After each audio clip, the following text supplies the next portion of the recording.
Around the year 934, the Norse world was a place of sharp edges. A man's life could turn on a single word or a misplaced glance. Egil Skallagrimsson knew this better than most. He was a poet and a killer, a man of great intellect and savage temper.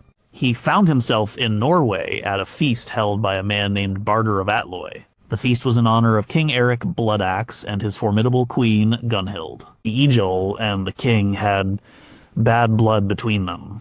The air in the hall was thick with tension, smelling of wood smoke, roasting meat, and old grudges. Bardra was the host. His duty was simple and absolute. He had to provide food, drink, and safety to all beneath his roof. Egil was his guest. Egil's duty was to accept this hospitality with grace and to cause no trouble. But things went wrong. The drinking horn came to Egil. It was filled with ale. As the servant brought it, Egil saw Barder muttering over it.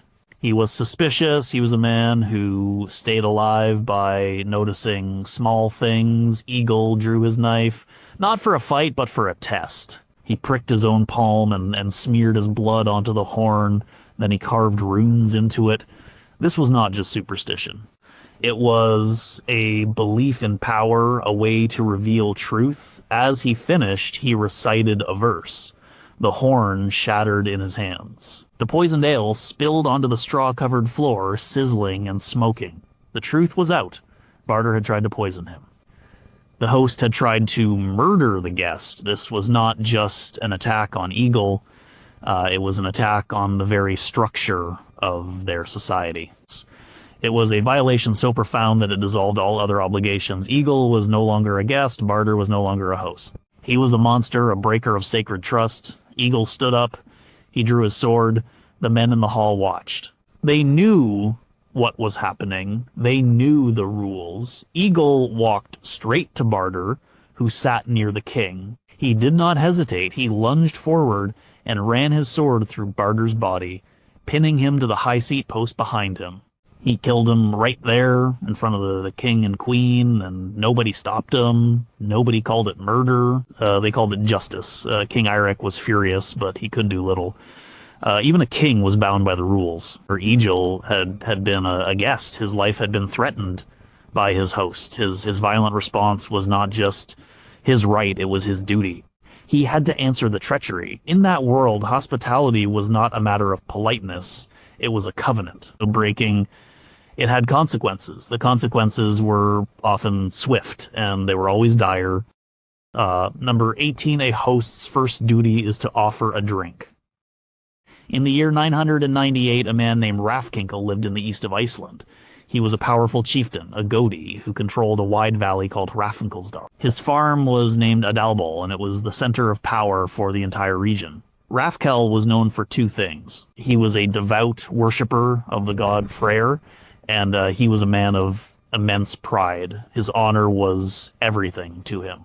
And in that time, a man's honor was displayed most clearly in his hall.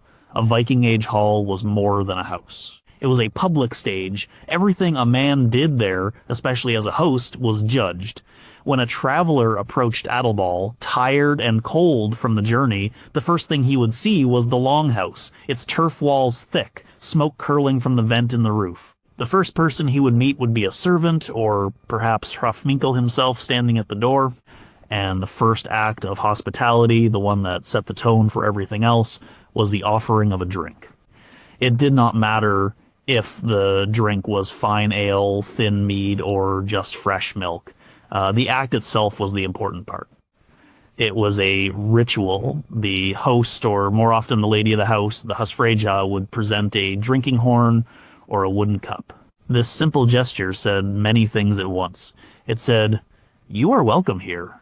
It said, "You are under my roof and my protection." It said, "Leave the cold and the dangers of the road behind you." For a guest to accept the drink was to accept this contract. For a host to fail to offer, it was a deep, cutting insult. It was a way of saying, "You are not worthy of my home. You are nothing." One summer, a young man named Samur Bjarnason had a dispute with Hrafnkell. It was a complicated affair involving a horse and a broken oath, and it ended with one of Samur's relatives dead at Hrafnkell's hand. Samur, against all odds, decided to prosecute Hrothgar at the Althing, the great annual assembly of Iceland. To do this, he needed the support of other chieftains. He traveled across the country seeking allies. He came to the farm of a powerful man named Thorkel. Thorkel was at home, sitting in his hall with his men. Samur was a man of little importance, a farmer with a grievance. He was not a chieftain. When he entered Thorkel's hall, he was not greeted with warmth, and Thorkel's men looked at him. Thorkel himself did not rise. No one offered him a seat. Most importantly, no one offered him a drink. He was left to stand there in the middle of the floor, feeling the silence. This was a calculated act. Thorkel was not being forgetful. He was using the first rule of hospitality to show his disdain. By withholding the welcoming cup, he was telling Samur and everyone in the hall that this guest was not a guest at all. He was a nuisance. He had no status here. His plea was not worth hearing. Samur was shamed. He was made to feel small and powerless. The story goes that Samur was persistent. He eventually found help, not from Thorkel, but from Thorkel's ambitious brother. But that initial rejection in the hall stuck with him. It was a public declaration of his worthlessness. The denial of a simple cup of ale was as powerful a statement as a drawn sword. It was the first and most basic test of a host. Failing to offer a drink was not just poor manners. It was a way to deny a person's humanity, to turn them from a guest into an intruder with a single silent gesture. In a world built on reputation, such a gesture could destroy a man before he ever had a chance to speak. Number 17, your guest's safety is your own. The year was 1011. Iceland was a land of simmering feuds. Ingjal Thorgeirsson was an old man, wise in the law but not a fighter. He lived at his farm, Bergthorshval. His life was tangled up with that of his friend Gunnar of Litterendi, one of the greatest warriors of his age. But Gunnar was dead, cut down in his own home after a long and bitter feud. The men who killed him were led by Thorgeir Akelsson and a cunning man named Mord Valgardsson. After Gunnar's death, the cycle of revenge was supposed to continue. Gunnar's sons, Skarfedin and his brothers, were expected to hunt down and kill their father's murderers. This was the way of things, unkilling for a killing. It was the brutal arithmetic of honor. But something unexpected happened. Thorgeir Akelsson, one of Gunnar's killers, found himself in trouble. He was traveling and got caught in a difficult situation. He needed shelter, and the farm he came to was Bergthorshval, the home of Njal. This was an impossible situation. Thorgeir was the sworn enemy of Ingjal's family through their connection to Gunnar. To ask for shelter, there was an act of incredible desperation or incredible arrogance. Ingjal's wife, Bergthora, was a hard woman. She saw Thorgeir and told her sons to kill him on the spot. This was the expected response. Here was their enemy, delivered to their doorstep, but Ingjal stopped them. He said something that went against every instinct for revenge. He said that Thorgeir had come seeking hospitality. He was asking for quarter. As the master of the house, Ingjal had to grant it. The rule was absolute. Once a person was accepted as a guest, their safety became the host's responsibility. It did not matter if the guest was a friend, a stranger, or a mortal enemy. While under the host's roof, the guest was to be protected as if he were the host's own son. The host's honor was now tied directly to the guest's life. If any harm came to the guest, it was the host who was shamed. It was a failure of his most basic duty. Ingjal took Thorgeir in. He gave him food and a place to sleep. He was now Njal's guest. This created a terrible conflict. Njal's own sons, the fierce Skarfedin in particular, were seething. Their father was protecting the man who had helped kill their beloved kinsman, Gunnar. They saw it as weakness, a betrayal of their duty to Gunnar. But Ingjal saw it differently. He was a man of law. He understood that society was held together by rules, and the rule of hospitality was one of the strongest. To break it, even for a just cause like revenge, would be to tear the fabric of their world. He was choosing the honor of a host over the honor of an avenger. For the entire time Thorgeir stayed at Bergthorshval, Ingjal and his sons stood guard over him. They were protecting him from their own friends and allies. who would have killed Thorgeir without a second thought. More than that, Njal was protecting Thorgeir from his own sons. Skarphadin's anger was a physical presence in the hall, a constant threat, but Enjal's word was law in his own home. When it was time for Thorgeir to leave, Enjal escorted him part of the way, ensuring his safe passage out of their lands. He had fulfilled his duty as a host. The consequence was severe, but not in the way one might expect. Enjal didn't lose his life for this act, not immediately, but he lost the respect of his sons. He created a rift within his own family. Skarphadin never fully forgave his father for what he saw as a moment of weakness. He saw the protection of an enemy as a stain on their family's honor. This internal conflict, this disagreement over which rule of honor was more important, contributed to the tensions that would eventually lead to the burning of Enjal and his entire family in their own home years later. The cost of upholding the guest right was a crack in the foundation of his own house. Number 16 3 nights is the limit for a stranger.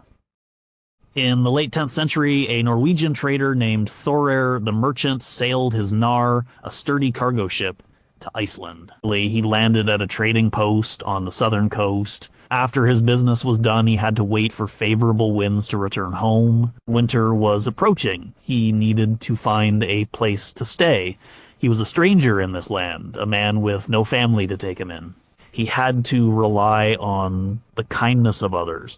He traveled inland and came to a farm owned by a man named Ketil. Ketil was a man of moderate wealth, not a great chieftain, but a respected farmer. Thorir presented himself at Ketil's door and asked for lodging. Ketil, following the customs, welcomed him inside.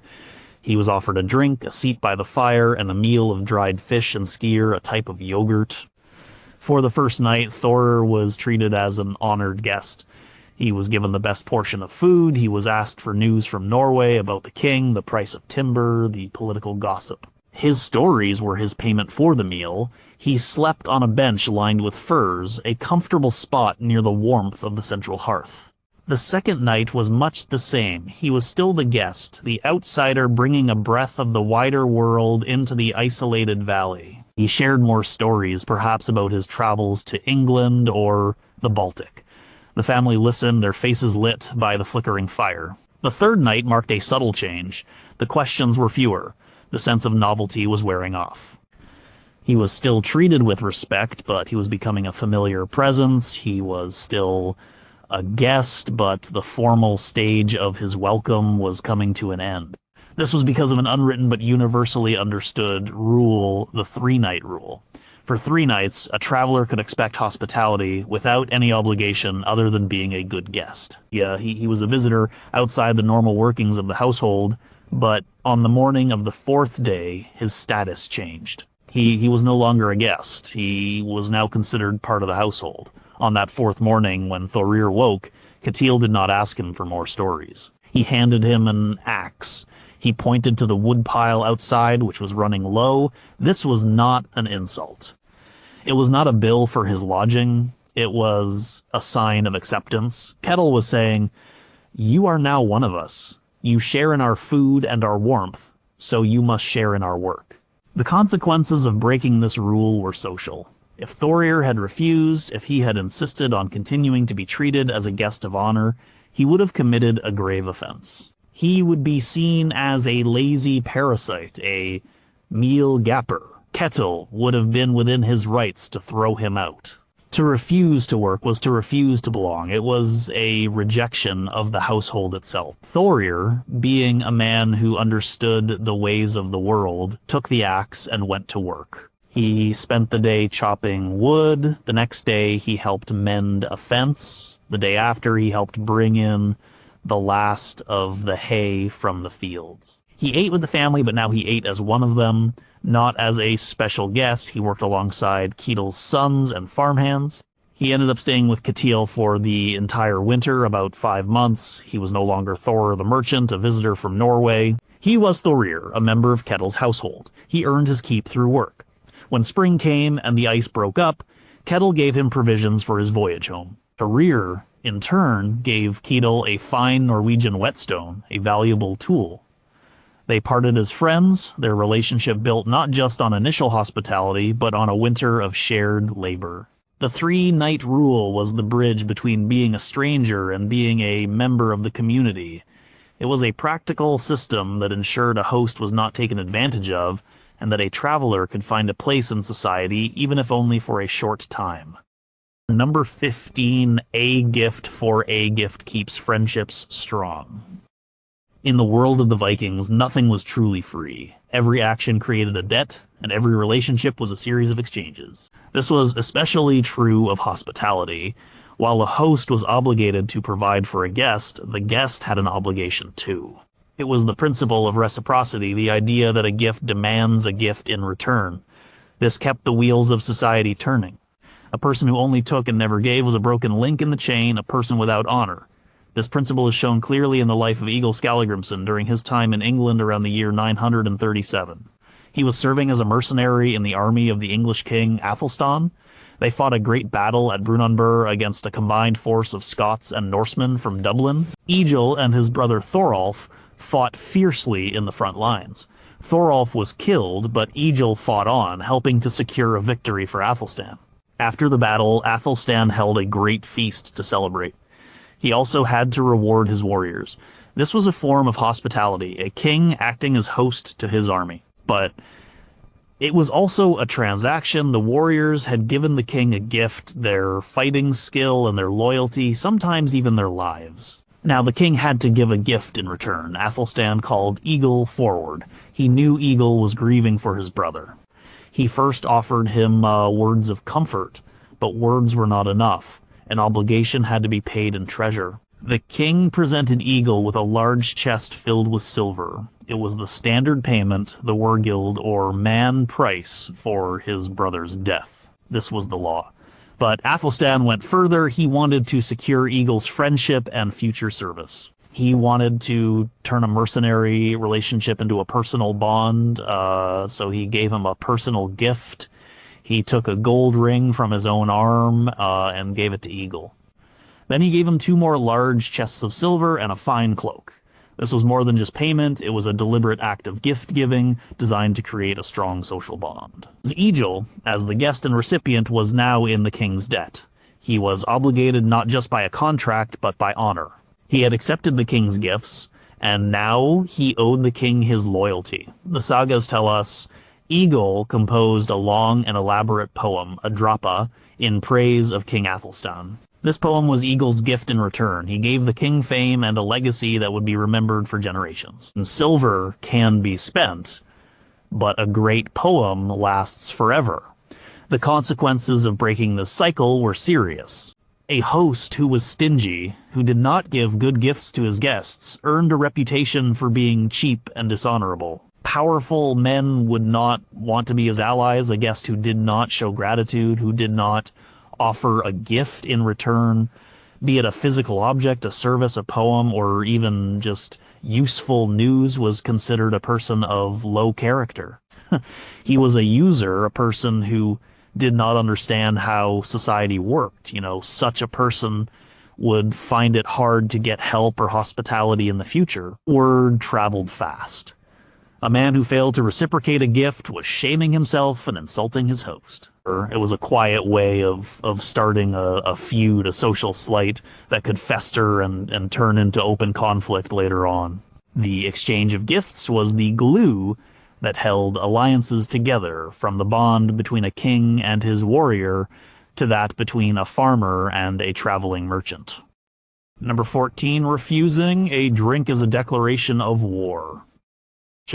The west of Iceland, around the year 960, was a place of powerful families and delicate egos. A man named Blund Ketil was one of the wealthiest farmers in the region. He was known for his vast herds and his peaceful nature.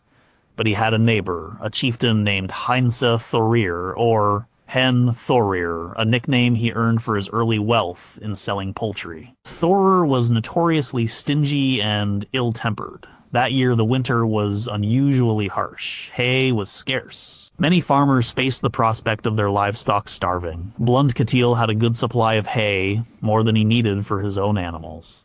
Following a sense of community responsibility, he offered to sell his surplus hay to his neighbors at a fair price. He even gave hay away to the very poor, but he refused to sell any to Hansa Thorir. The two men had a history of disagreement, and Blundkettil did not trust him. Hansa Thorir, a proud and powerful man, was deeply insulted by this refusal. It was a public shaming. He gathered his men and went to Blundkettil's farm, intending to take the hay by force. When Thorir and his men arrived, Blundkettil was away. His farmhands, seeing the armed party, were frightened. Thorir forced his way into the storerooms and began loading his sleds with Blundkettil's hay. He was stealing in broad daylight. While this was happening, a man named Herstein, who was Blundkettil's son, arrived at Hansa Thorir's farm on an unrelated matter. He did not know what Thorir was doing at his father's farm. Thorir's wife, following the rules of hospitality, invited Herstein inside. She brought out a large silver bowl filled with soured milk, a common welcoming drink. She offered it to Herstein. Herstein was about to drink when one of his companions, who had seen Thorir's men leaving with the hay, whispered to him what was happening. Herstein understood immediately. His father was being robbed by the man whose wife was now offering him a drink. To accept that drink would be to accept peace. It would be a gesture of friendship, a signal that he was willing to overlook the theft. It would be a betrayal of his father. So Herstein did something shocking. He pushed the bowl away. He refused the drink. In that context, this was not a simple refusal. It was a formal declaration. It was the social equivalent of drawing a sword. By refusing the drink, Herstein was publicly and unequivocally stating that there was no peace between his house and the house of Hansa Thorir.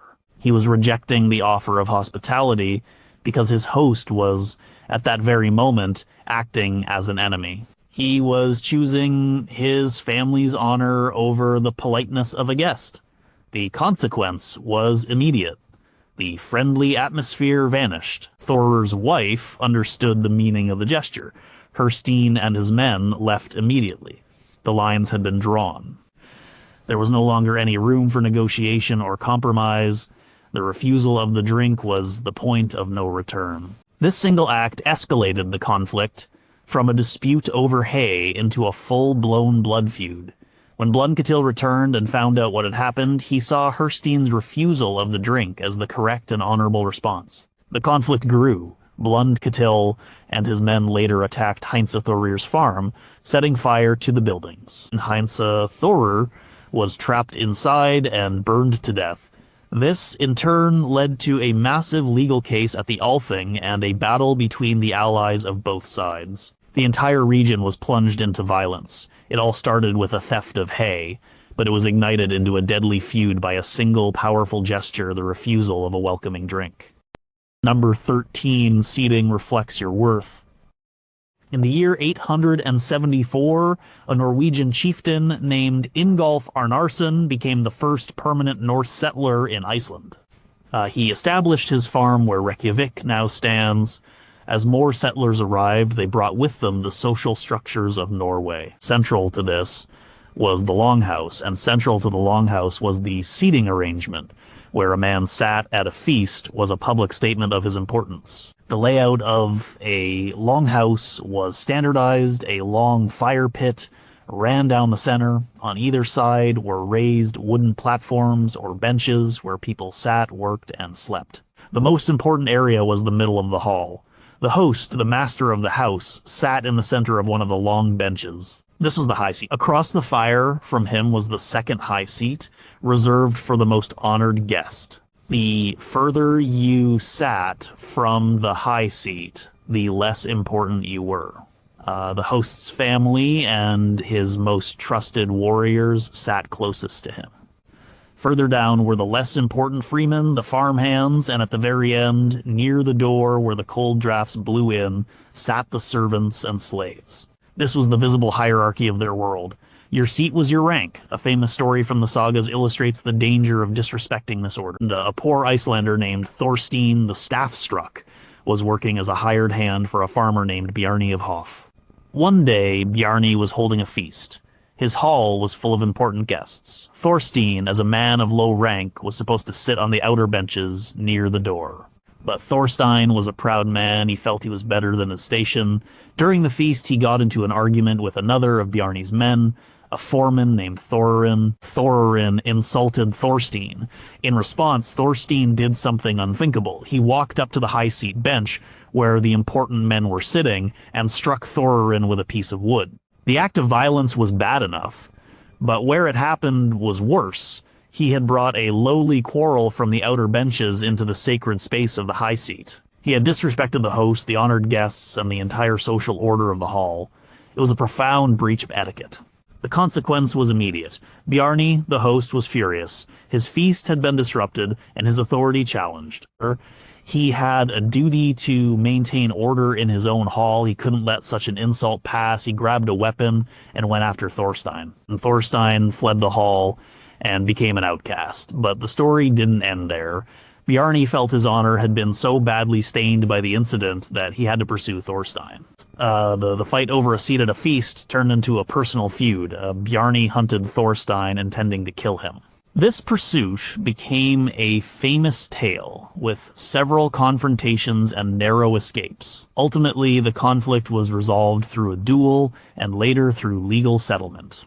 But it demonstrates how a seemingly small issue in the 90s where a man-sat stage could explode into a matter of life and death. To challenge the seating arrangement was to challenge the host's judgment. It was to claim a higher status than you were given. In a society obsessed with honor and reputation, this was a dangerous thing to do. The benches in the longhouse were a map of the social world, and to try and redraw that map by force was to invite chaos and violence. Number 12, a guest does not bear arms in the hall. The Viking longhouse was a place of paradox. It was the warm, safe heart of the community, a refuge from the harsh wilderness. But it could also be a trap, a place of sudden, brutal violence.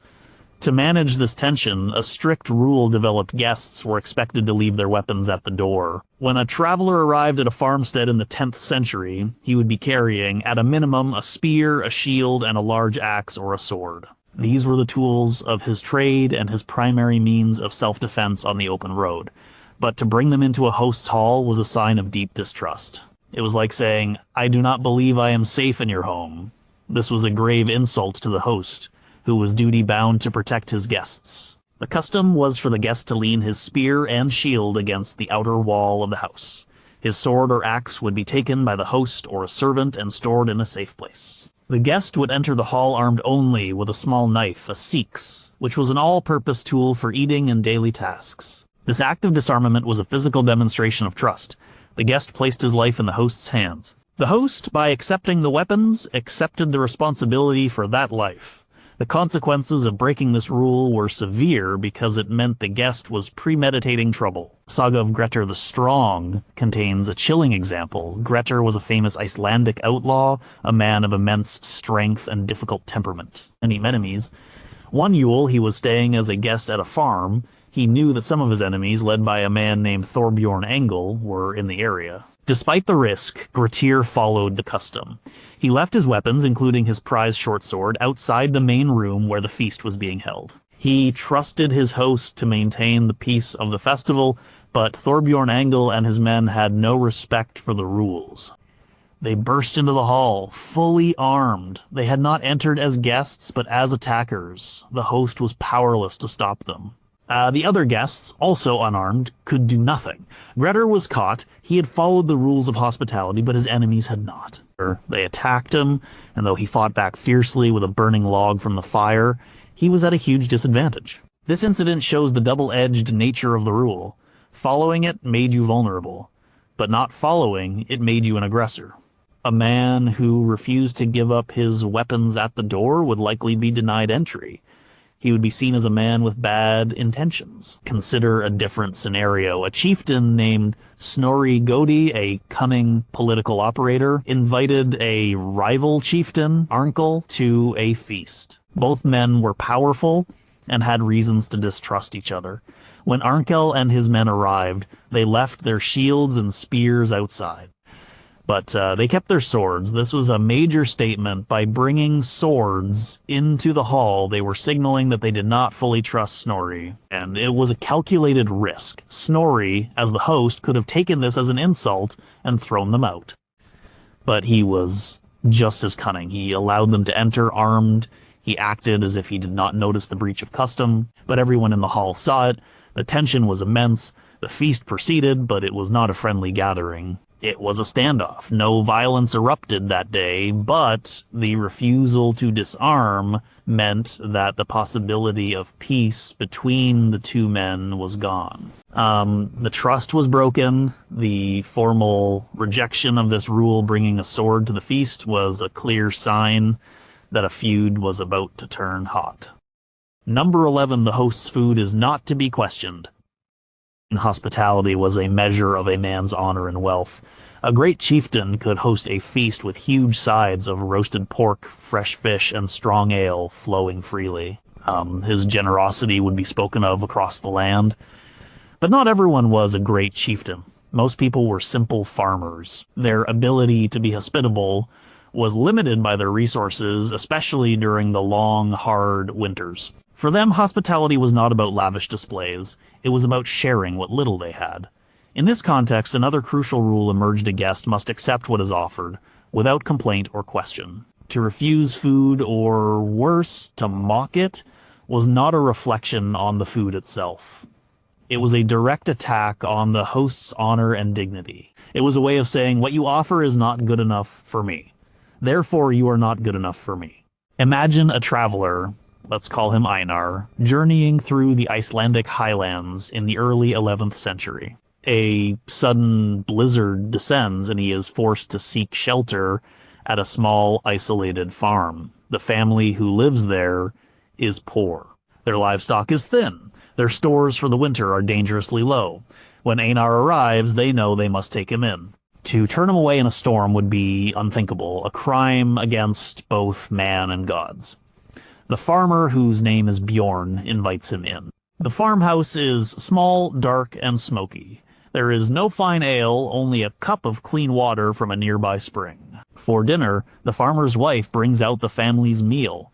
It is a thin porridge made from soured milk and a few grains of barley. On the side, there are a few strips of dried cod, tough and salty.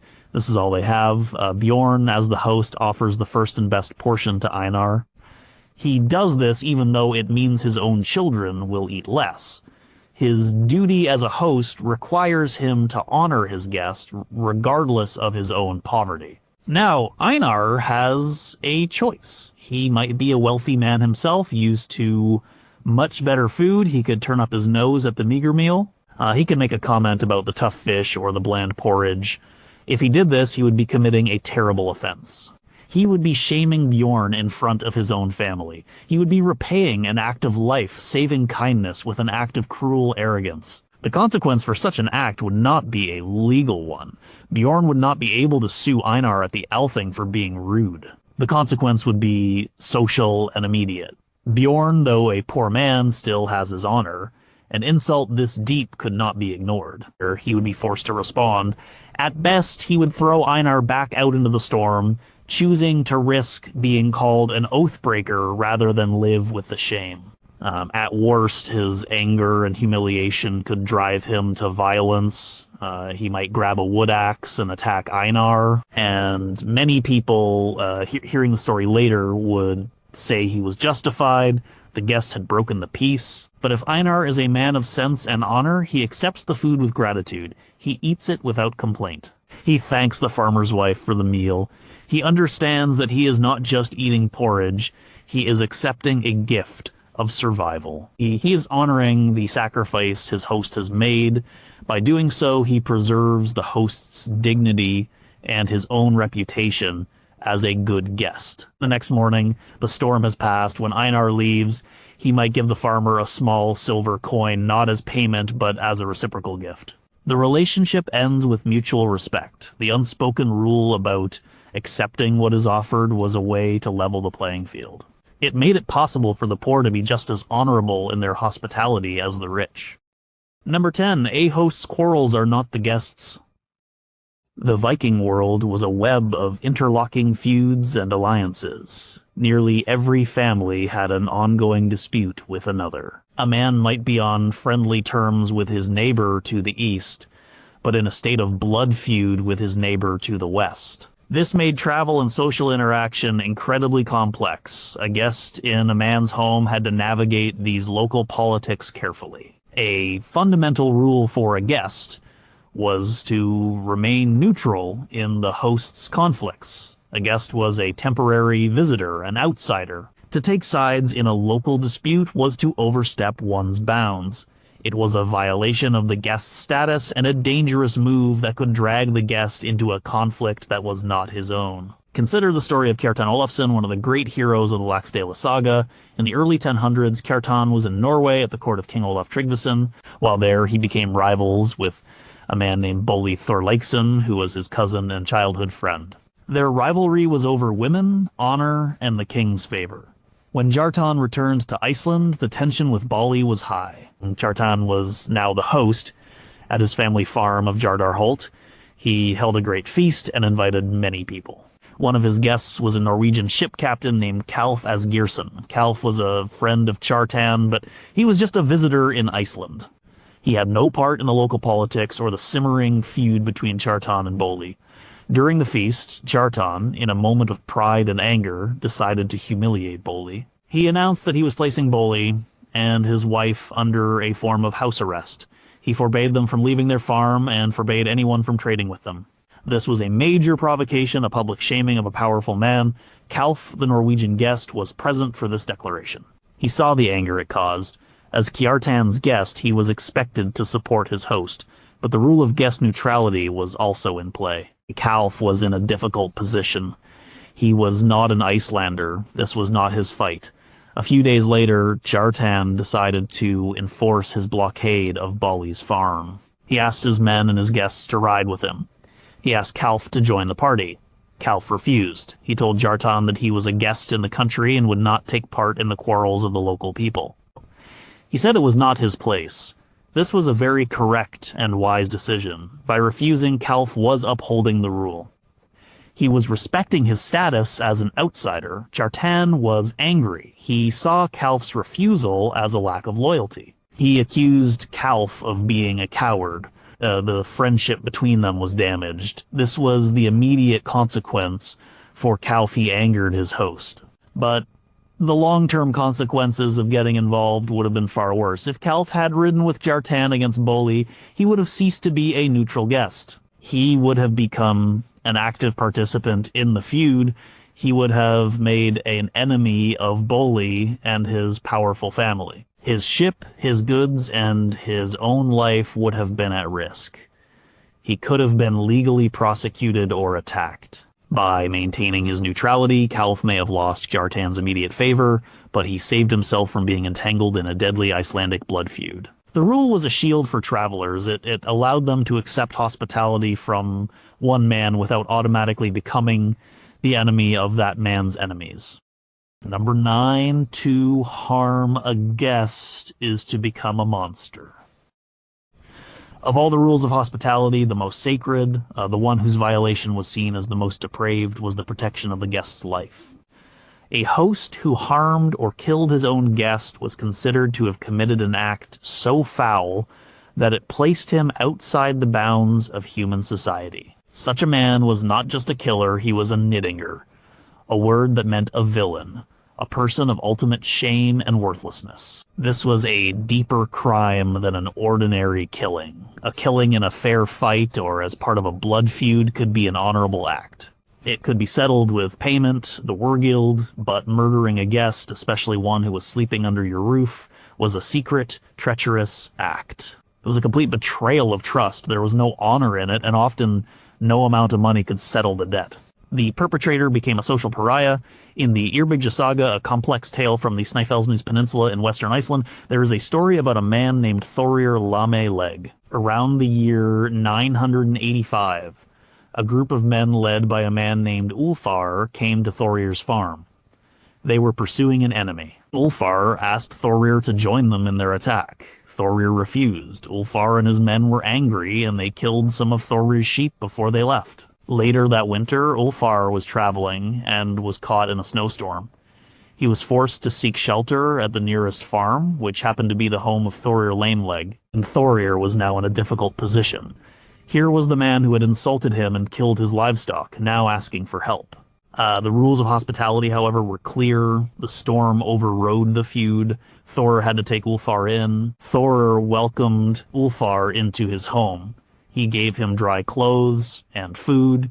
He offered him a place to sleep for the night. Ulfar the guest was now under Thorir's protection. Thorir's earlier anger had to be set aside. His duty as a host was paramount. But Thorir's wife, Odd, did not agree. She saw this as a perfect opportunity for revenge. While Ulfar slept, she went to her husband and urged him to kill their guest. She said it was a shameful thing to have the man who had wronged them sleeping peacefully in their own home. She pressured him, questioning his manhood and his honor. Thorir was caught between two conflicting codes of honor: the duty to avenge an insult and the sacred duty to protect a guest. He chose the path of treachery. He took an axe, went to the bed where Ulfar was sleeping, and killed him. The immediate consequence was that Thorir had his revenge, but the long-term consequence was ruin. When word got out that Thorir had killed a man who was a guest in his house, sleeping under his roof, he was universally condemned. He wasn't seen as a strong man who had avenged an insult. He was seen as a weak and treacherous man, a Nidinger. The family of Ulfar prosecuted Thorir, but it was more than a legal matter. It was a social one. People refused to deal with him. He was shunned. His reputation was destroyed. The saga tells us that this act brought great misfortune on his family for years to come. He had committed the ultimate social sin. He had used the shield of hospitality as a weapon. He had turned his home, a place of sanctuary, into a place of murder. In the Viking mind, there was no lower act. Such a man was no better than a wild animal, a wolf to be hunted down and destroyed. Number 8, do not insult the host's family. The words had weight in the Viking age. A person's reputation, their dahmer, was their most valuable possession. It was built through, brave deeds and honorable conduct, and it was the one thing that was believed to survive after death. Insults, especially public ones, were not just hurtful words. They were direct attacks on a person's honor. And the most effective way to insult a man was to insult his family, particularly the female members of his household. A guest in a man's home was in a position of trust. He was brought into the private world of the family. To abuse this trust by speaking ill of the host's wife, daughter, or sister was a profound betrayal. It was seen as an attack from within. The rules of hospitality demanded that a guest show respect to the entire household. A particularly dangerous form of insult was the creation of a mocking or satirical verse known as a nid. This was considered a form of verbal weapon, and it was taken very seriously. To compose a nid about a man that suggested he was cowardly or unmanly was a grave offense. To compose one about his wife that suggested she was unfaithful was often a death sentence. The saga of Bjorn, champion of the Hittardal people, tells a relevant story from the early 11th century. A poet named Bjorn was in a long and bitter rivalry with another poet chieftain named Thord Kolbeinsson. Their feud was fought not just with swords, but with words. They constantly composed insulting verses about each other. At one point, Bjorn was a guest in a home. The host was a friend, but Thord was also in the area. The rivalry was a constant topic of conversation. During his stay, Bjorn composed a series of deeply insulting verses about Thord's wife, Odny. The verses were clever and cruel, and they questioned her fidelity and her character. By doing this, Bjorn broke a rule. Even though he wasn't a guest in Thord's own house, he was using the safety of a host's hall to launch a verbal attack on the family of another man in the community. This was considered poor form for a guest. A guest was supposed to bring peace and news, not stir up local conflicts. But The real consequence came from Thord. When he heard these verses, he was consumed with rage. The insult to his wife was an unbearable stain on his honor. It could not be settled with money or apologies. The only possible response was violence. Thord declared Bjorn an outlaw. He hunted him down. The feud, which had been a war of words, turned into a war of ambushes and killings. Several men on both sides were killed in the resulting conflict. The rivalry ended only when Thord and his men cornered Bjorn and killed him. This shows the power of words. An insult to a man's wife was not a private matter between two people. It was a public challenge that demanded a public and violent response. A guest who made such an insult was seen as a troublemaker of the worst kind. He was abusing the safety of his host's roof to throw poison. The host himself would be shamed for allowing such a thing to happen in his home. He would be pressured to either punish the guest himself or throw him out. A guest had to be mindful of his words at all times. In the close confines of the longhouse, a sharp tongue was as dangerous as a sharp axe. Number 7, your word to your host is a binding oath. In a society with no written contracts, a person's word was their bond. An oath, once given, was a sacred obligation. To break an oath was to destroy one's own credibility and honor. This was true everywhere, but an oath or promise made to a host under his own roof carried extra weight. It was a promise made in a place of sanctuary and trust, and to break it was a betrayal of the host's protection and generosity. This principle extended beyond formal oaths. Any serious promise a guest made to his host was expected to be kept no matter the cost. The host had given the guest food, shelter, and safety. In return, the guest owed the host not just gratitude, but reliability. His word had to be as solid as the timber beams of the hall. Let's construct a story based on this common principle. In the late 10th century, an Icelandic merchant named Orm returns from a trading voyage to Ireland. He lands his ship on the northern coast of Iceland and needs to travel south to his home farm. The journey is long and dangerous. He travels with a few companions and pack horses laden with goods. One evening they seek shelter at the farm of a chieftain named Einar. Einar is a powerful man in the district. He welcomes Orm, and as is customary, asks for news from abroad. Orm tells him about his travels. Einar is particularly interested in news from Dublin. He has a sister who married a Norse trader there many years ago, and he has not heard from her in a long time. Orm tells Einar that he did, in fact, meet the sister. He brings the sad news that her husband died the previous winter. She is now a widow in a difficult situation. Einar is greatly distressed by this news. He gives Orm a small, intricately carved wooden box. Inside is a silver brooch. He asks Orm to make a promise. When you return to your own home, Einar says, please find a trustworthy captain sailing for Ireland next spring. Give him this box and tell him to deliver it to my sister. It is a sign that she is not forgotten and that I will send help. Orm is a guest in Einar's hall. He is eating Einar's food and sleeping by his fire. To refuse such a request would be a great insult. He gives his word. I will do as you ask, he promises. The next day, Orm continues his journey. He arrives home safely. The winter passes. In the spring, he is busy with his own farm and preparing for his own voyages. He is a busy man, and the promise he made to Einar is not at the front of his mind. He hears of a ship sailing for Dublin, but he is in the middle of planting his fields and does not make the journey to the harbor. The ship sails without the box. Later that summer, Orm travels to the Althing. He meets Einar there. Einar asks him if he fulfilled his promise. Orm has to admit that he did not. He makes excuses. He was busy, the timing was bad. The consequence is not a lawsuit or a fight. It is something more subtle and more damaging. Einar looks at Orm with contempt. He turns his back on him and walks away. He tells his friends and allies what happened. The story spreads through the assembly. Orm gave his word to a host and broke it. He took a man's hospitality and then failed in a simple, important task. Orm's reputation is ruined. He is now known as an oath-breaker, an unreliable man. Other chieftains will be hesitant to trade with him. If he finds himself in trouble on the road again, a potential host might hear his name and refuse him shelter, thinking, "This is the man who cannot be trusted."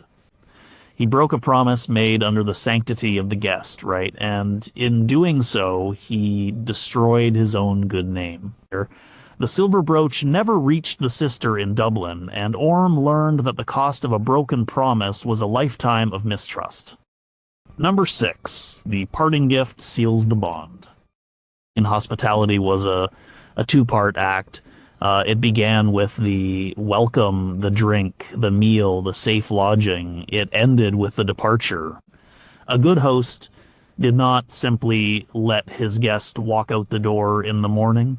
The farewell was just as important as the greeting, and it was marked by a specific ritual, the giving of a parting gift. This gift, the joff, was not just a souvenir.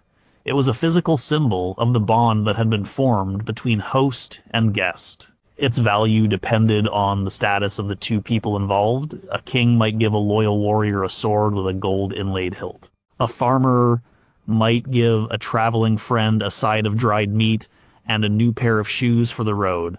The value was secondary to the act itself. The gift said, "Our friendship continues. My protection goes with you."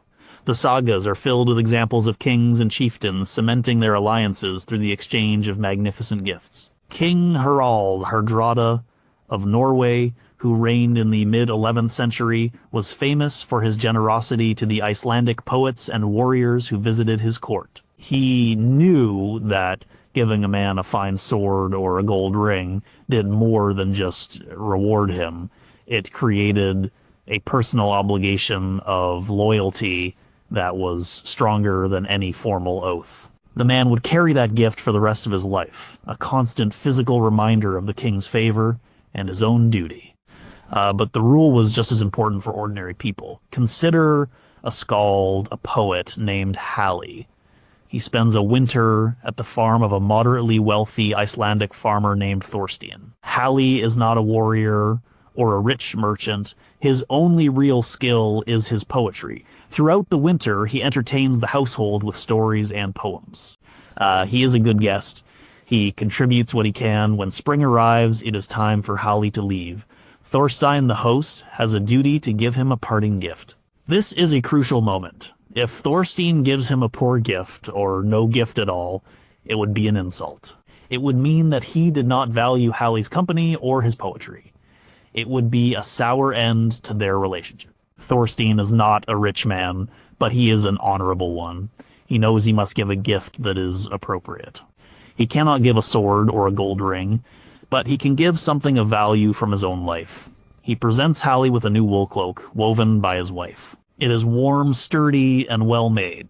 He also gives him a large bag of dried fish and a loaf of bread for his journey. Halli accepts these gifts with thanks. The cloak will protect him from the elements. The food will sustain him on the road. The gifts are a practical extension of Thorstein's hospitality. He is ensuring his guests' well-being even after he has left the farm. Now, Halli also has an obligation. He must give a gift in return. He has no material wealth, but he has his art. Before he leaves, he composes a short poem, a floker, in praise of Thorstein. He recites it for the whole household to hear. The poem praises Thorstein's generosity, the quality of his ale, and the honor of his family. This is a gift of immense value. The poem will be remembered and repeated. It will travel from farm to farm. It will enhance Thorstein's reputation throughout the district. Halli has paid for the cloak and the food with something that will last longer: fame. The consequence of breaking this cycle was a loss of honor on both sides. A host who did not give a parting gift was seen as stingy and dishonorable. A guest who did not show proper gratitude was seen as a boor. The parting gift was the final punctuation mark on a successful social interaction. It transformed a temporary arrangement into a lasting bond of friendship and mutual respect. Number 5, even an enemy deserves shelter from a storm. The laws of hospitality were powerful, but the laws of nature were stronger. In the north, the weather was a constant and deadly force. A blizzard could appear with little warning, turning a simple journey into a fight for survival. The sea could turn from calm to a churning chaos in minutes. In the face of such overwhelming forces, human conflicts sometimes had to be set aside. This led to one of the most remarkable and difficult rules of Viking hospitality, the obligation to give shelter to anyone, even a sworn enemy, who was in mortal danger from the elements. To refuse shelter to a person freezing in a storm or drowning in a shipwreck was considered a monstrous act. It was seen as letting nature do your killing for you, which was a cowardly and dishonorable way to defeat a foe. And to grant that shelter, however, was to put yourself in a terrible position, forced to protect a person you wanted to kill. Grettir's saga provides the most stark illustration of this principle. Grettir was Iceland's most famous outlaw. By the year 1030, he had been an outlaw for nearly 20 years, a record. This meant anyone could kill him without legal penalty. In fact, there was a bounty on his head. He was hunted, feared, and hated by the families of the many men he had killed. One winter, Grettir was living in isolation in the harsh highlands. A terrible blizzard, a hirrid, swept across the country. It lasted for days. A group of 12 men, led by a farmer named Grim, were out trying to round up sheep when the storm hit. They were lost, freezing, and on the verge of death. They stumbled upon a small hut. It was Grettir's hideout. They had a choice. They could freeze to death in the snow, or they could ask for shelter from the most dangerous man in Iceland, a man some of them may have had reason to call an enemy. They chose to live. They knocked on the door. Grettir was now faced with an even harder choice. Here were a dozen men at his mercy. He was immensely strong and could have likely killed several of them before they could react, but they were not there to fight. They were there to beg for their lives from the storm. The rule was clear. He had to let them in. Grettir opened the door and allowed them to enter his small hut. Well, he shared his fire and what little food he had. For the duration of the storm, the laws of man were suspended. He was not an outlaw, and they were not his potential killers. He was a host, and they were his guests. He had a duty to protect them, even from himself. For 3 days, the 12 men and the outlaw shared the tiny space. The tension must have been unbearable. They were enemies, forced into the most intimate proximity by a common enemy, the weather. Where Grettir upheld his duty as host, he did them no harm. When the storm finally broke, the rule was over. The men prepared to leave. Grettir escorted them a short way from his hut. He then stopped and told them that the truce was ended. As he was an outlaw again and they were free men, he warned them not to come after him. Shaken and grateful, the men left. They did not try to claim the bounty on his head. Grettir's adherence to the guest right in such extreme circumstances had earned their respect. He had proven that even as an outlaw, he was an honorable man. The consequence of breaking this rule would have been total condemnation. If Grettir had turned them away to die in the snow, or if he had killed them while they were his guests, the story would have painted him as a monster. Even his own few friends would have abandoned him. By honoring the rule, he gained a measure of respect that was more valuable to him than a dozen dead enemies. Number 4. News is a valid form of payment. In the 9th and 10th centuries, information was one of the most valuable commodities. There were no newspapers, no books, no way to know what was happening over the next mountain range, let alone across the sea. This news traveled at the speed of a walking man or a sailing ship. A person who had just arrived from a distant place was a carrier of precious cargo stories, warnings, opportunities, and gossip. Because of this, the sharing of news became an integral part of the hospitality contract. When a host took in a traveler, he was not just giving away food and shelter for free. He was expecting to be paid in information. A good guest understood this. After the welcoming drink, the first duty of the guest was to answer the host's questions. This was called the fret, the sharing of news. The host would ask a series of standard questions. What was the news from the district you just came from? Who has died? Who has married? Are there any new feuds starting? If the guest was from overseas, the questions would be broader. Who is king in Norway now? What is the price of walrus ivory in England? Are there raiders active in the Irish Sea? A guest who could provide detailed and interesting answers was considered to be paying his way. He was bringing the outside world into the isolated farmstead. He was providing entertainment for the long, dark evenings. He was also providing crucial intelligence that could affect the host's wealth and safety. News of a bad harvest in a neighboring valley might mean the host should conserve his own hay. News of a chieftain gathering armed men might be a warning of an impending attack. The consequence of failing to provide news was to be seen as a poor guest. A traveler who was sullen, silent, or claimed to have nothing to say was viewed with suspicion. Why was he being so secretive? What was he hiding? A silent guest was not just boring, he was potentially dangerous.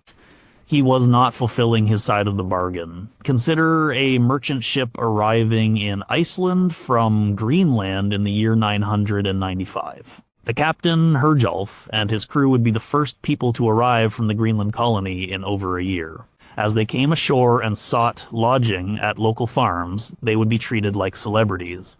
The first farmer to host them, a man named Eric, would have a hall full of neighbors every night, all of them eager for news. Herjolf would be expected to tell them everything. How was the settlement doing? Were the hunting and fishing good? Had there been any conflicts with the native Skraelings? He might tell them about a new land he had sighted to the west after being blown off course, a land covered in forests and wild grapes. This news, a first-hand account of what was likely North America, would be priceless information. It would be repeated and spread, eventually inspiring further voyages of exploration. Herjolf and his crew would receive the best hospitality for the entire winter.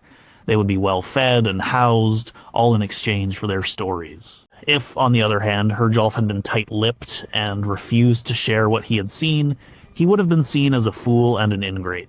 His host, Eric, would have felt cheated. The hospitality would have grown cold. He might have been asked to leave. To withhold news was to hoard treasure. It was a violation of the unwritten rule that information like food and shelter should be shared for the good of the community. Number 3. The woman of the house controls the welcome. While the master of the house, the Bondi, was the ultimate authority, the daily running of the household, including the complex rituals of hospitality, was often in the hands of his wife, the husfreyja.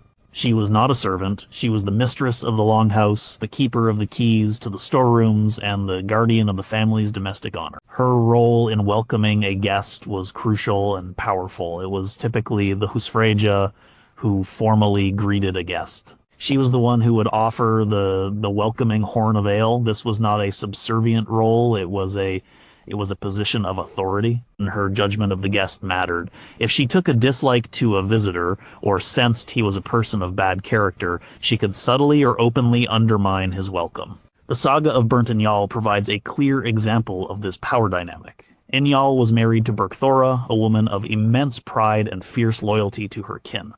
She was the undisputed ruler of their home at Bergthorsvoll. Njal was a man of peace and law, but Bergthora was a woman who believed that insults had to be answered, and debts of honor paid, often in blood.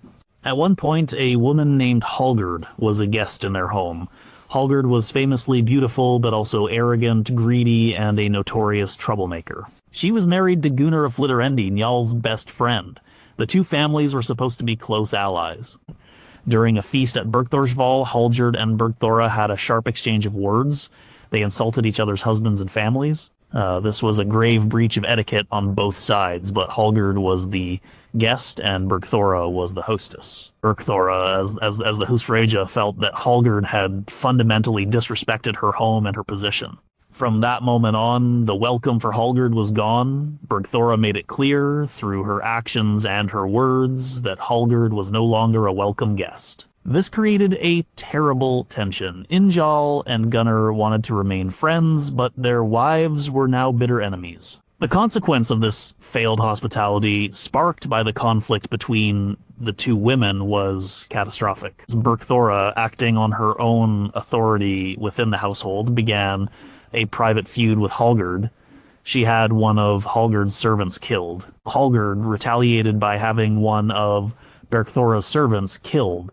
This war of the servants escalated, with each woman goading their kinsmen to commit killings on their behalf. Njal and Gunnar repeatedly tried to smooth things over. They paid compensation for the killings and urged their wives to make peace. But the initial insult, the breach of hospitality within the hall, had poisoned the relationship beyond repair. The conflict started by the women eventually drew in their husbands. It was a major contributing factor to the feud that ultimately led to Gunnar's death and, years later, to the burning of Njal and Bergthora in their own home. This demonstrates that the Husfreyja was not a passive observer. She was the gatekeeper of hospitality. Her approval was essential. A guest who earned her enmity could find his position in the house untenable, regardless of his relationship with the master. Her control over the domestic sphere, like the food, the drink, the atmosphere of the hall, gave her the power to honor a guest or to make his life a misery. A wise traveler knew that he had to win the respect of both the master and the mistress of the house. Number 2, mocking the host's hospitality is unforgivable. Her honor was a fragile thing. It was built over a lifetime, but could be shattered in a moment.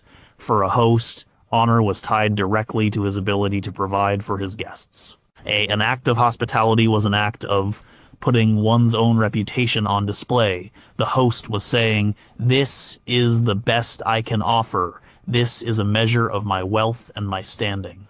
To have that offering mocked was a deep and personal wound. It was an insult that could not be ignored.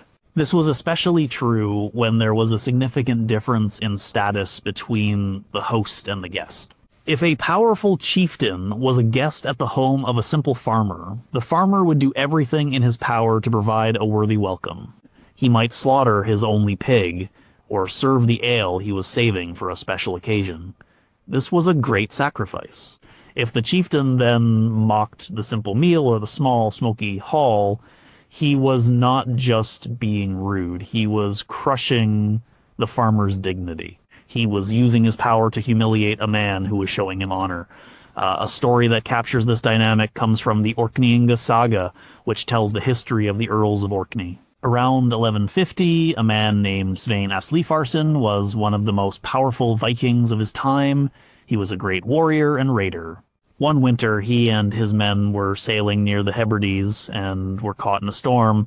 They were forced to take shelter on a small island. On the island lived a poor farmer named Holdbody. He was a man of no importance. When Svein Aslifarsson and his 80 warriors showed up at his door, Holdbody was terrified. He had a duty to offer them hospitality, but he had almost nothing to give. His farm was small, his stores were meager. He could not possibly provide a feast for so many famous warriors. Svein, the guest, understood the situation. He could have chosen to be arrogant. He could have demanded more than the farmer could provide.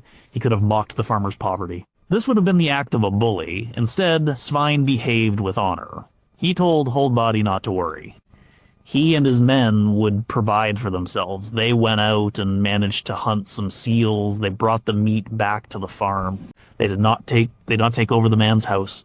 Instead, they helped him prepare the food.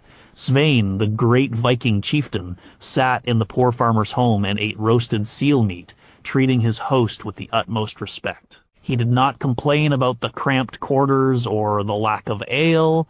By doing this, Svein protected Holdbody's honor. He allowed the farmer to fulfill his role as host, even though he lacked the resources. The consequence of this act of grace was that Svein earned Holdbody's undying loyalty and respect. When Svein was leaving, Holdbody gave him the best gift he could, valuable information about the sailing routes and the political situation in the area. Svein had treated him with dignity, and Holdbody repaid him in the only way he could. Now, imagine if the story had gone differently. If Svein had entered the house, looked at the meager pantry, and laughed.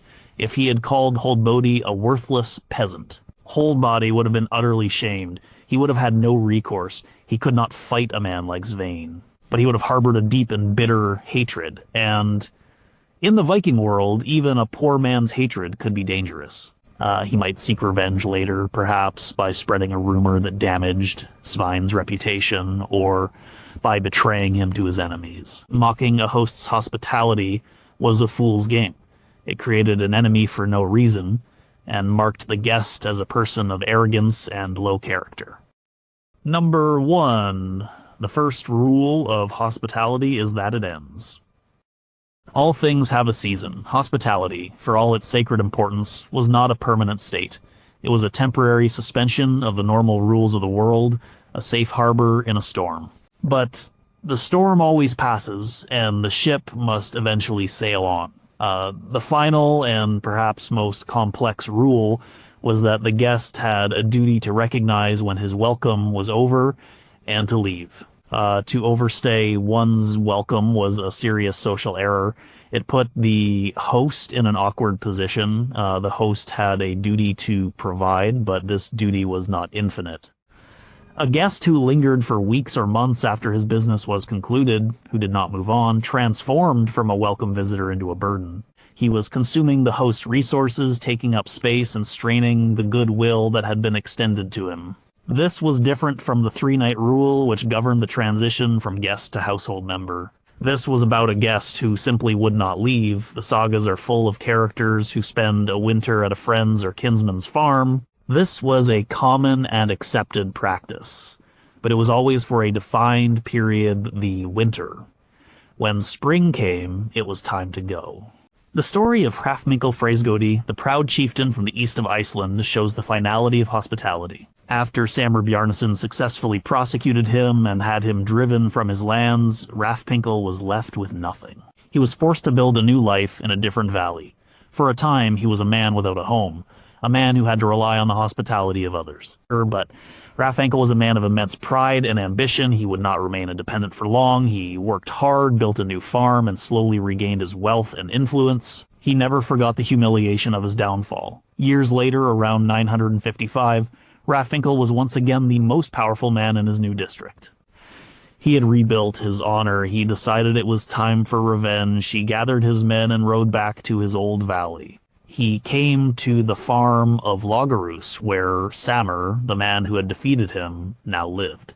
Hrafnkel arrived early in the morning. He and his men surrounded the house. Samur was asleep inside. Hrafnkel did not knock on the door. He did not ask for entry. See, he did not seek to become a guest. He knew that if he did, the rules of hospitality would come into play. Samur would be obligated to let him in, to offer him a drink, to grant him peace within the home, and Hrafnkel would be obligated to accept it. The code would force a temporary truce, but Hrafnkel did not want a truce. He wanted revenge. He was there to end the relationship, not to restart it. So he bypassed the rules of hospitality entirely. He treated Samur not as a potential host, but as an enemy in his fortress. He dragged him out of the house. He gave him a stark choice: be killed on the spot, or accept Hrafnkel as his new chieftain and live under his authority. While Samur, powerless, chose to live, Hrafnkel took back his old farm, Adalbol, and moved Samur out.